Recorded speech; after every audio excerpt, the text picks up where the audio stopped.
Fuck you.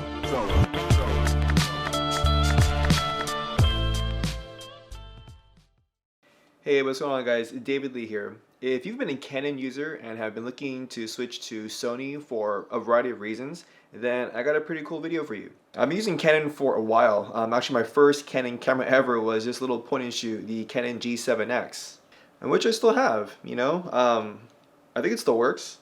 I haven't used it in a while, obviously, but it's still a good camera.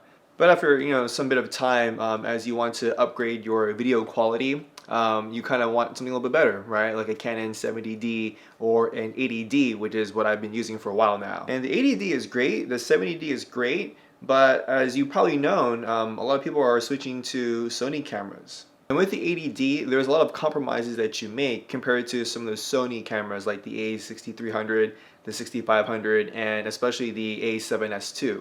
So why on earth would you want to get rid of your old Canon faithful for a new Sony camera? Well, if you're looking for 4K type video and also a little bit of a better focusing system, then the Sony cameras may speak to you. And shooting in 4K is pretty cool. Number one, not only for the higher resolution video that you can create, but also in post-production you can do a lot of cool stuff with scaling in and out the image. But there are always pros and cons to every camera you get, right? So in this video, I'm going to show you the top 7 reasons why you would either want to go Sony or stay with your Canon. Well, the first thing that you really need to know is the battery.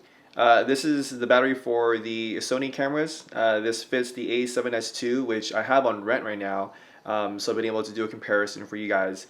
And also the A6500, but you compare this guy to this guy for a Canon 80D, and yeah, this thing kind of doesn't last long. So basically the trade-off is you get a smaller camera, a smaller battery. So if that works for you, then you got to carry around like 6 of these and maybe only 2 of these. Another thing to always consider is the feel of the camera in your hands, right? If you have a bigger size camera such as the Canon 80D, it feels a lot more sturdier in your hands, which is fantastic for people with like bigger hands, maybe wider fingers.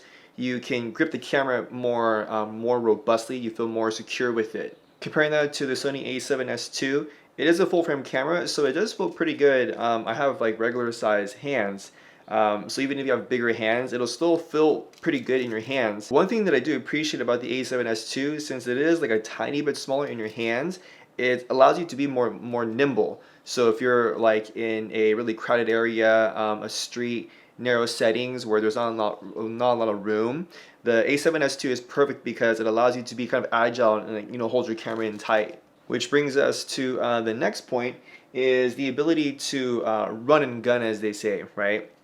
If you're someone like me that shoots primarily videos, you have to be on the move a lot. I'm rarely standing still unless I'm doing a landscape, a time-lapse, or a video like this, or have a tripod.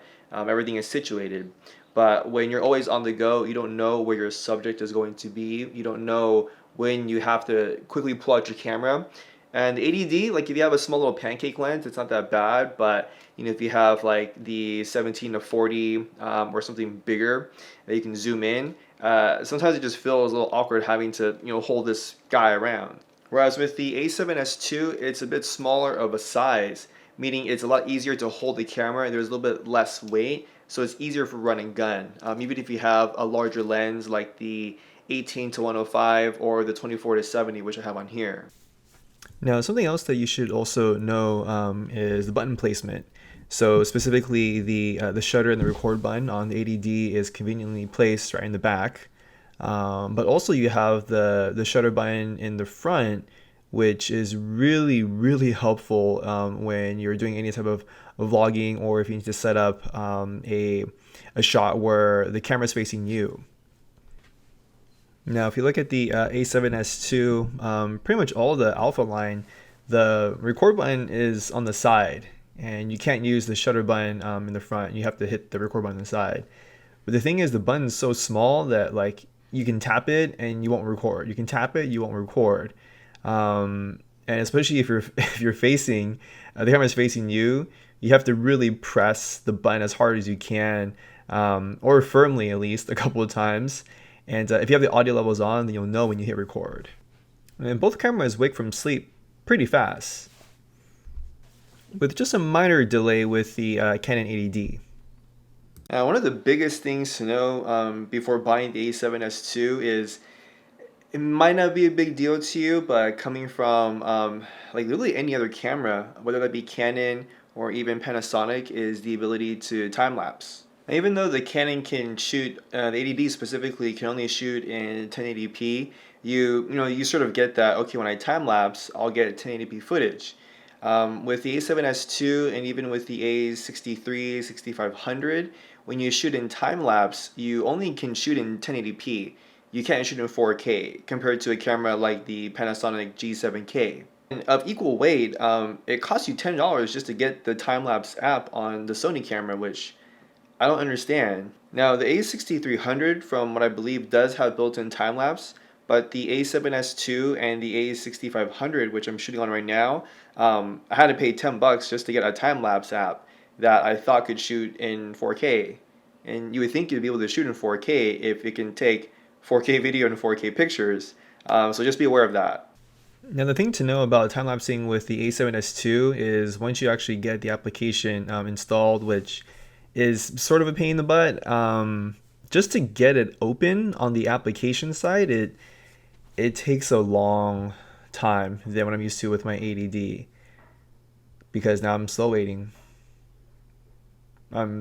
Still waiting. Yep. Oh, there we go. Last but not least is the autofocusing system. The Canon has dual pixel autofocus. It has about 45 points of focusing in the camera compared to the A7S II, which offers 169 points of autofocusing. And numbers are great and all, but it really depends on the practicality factor that you're looking at, right? With the Canon, I think the biggest thing is it just depends on what lens you have, whether you're an STM lens or a USM lens. The autofocusing system is pretty good, if you're shooting things in motion, like rollerbladers or basketball players, it's still going to be able to focus in pretty fast. So you got 7 things to compare, everything from battery life to position in your hands to agility, mobility to autofocusing system, and paying an extra $10 for time lapses. But I'm gonna give you probably the 2 biggest things that I would definitely consider if you're looking to really switch from Canon to Sony. So the first thing is gonna be this, is understand your post-production ability and the skills you have. With 4K footage, you can do a lot of cool things, like I said, from scaling to rotation to adding some cool effects if you're a one-man shop like me.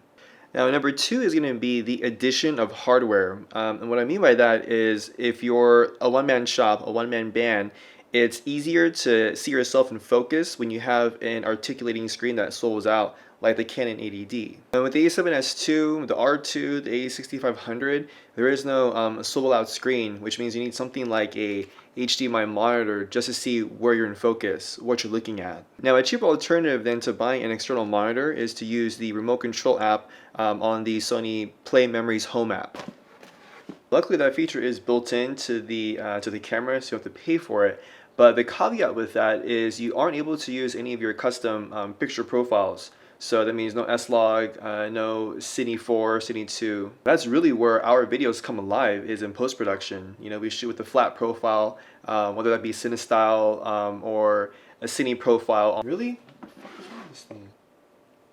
Or the Cine and S-Log profiles on the Sony cameras. And definitely a lot of things to consider if you want to switch from Canon that really has everything you need to Sony, which again is awesome for the autofocusing system and for 4K. But I'd love to hear your thoughts and your experiences with any of the Sony Alpha line and also the Canon line, right? The 70D, the 80D, the Mark Ds, all of those. What type of secrets or tools of the trade have you been able to come up with or engineer for yourself with a Sony and the Canon cameras? Leave a comment down below. Let me know what you guys are using. I'd love to see some of your videos, some of your creations to create a better community of people that want to know more, that want to engage more, and that want to really create something special with their cameras. I hope you guys enjoyed the video, my top 7 tips for the A7S II versus the Canon 80D. My name is David Lee. I will see you guys in the next video.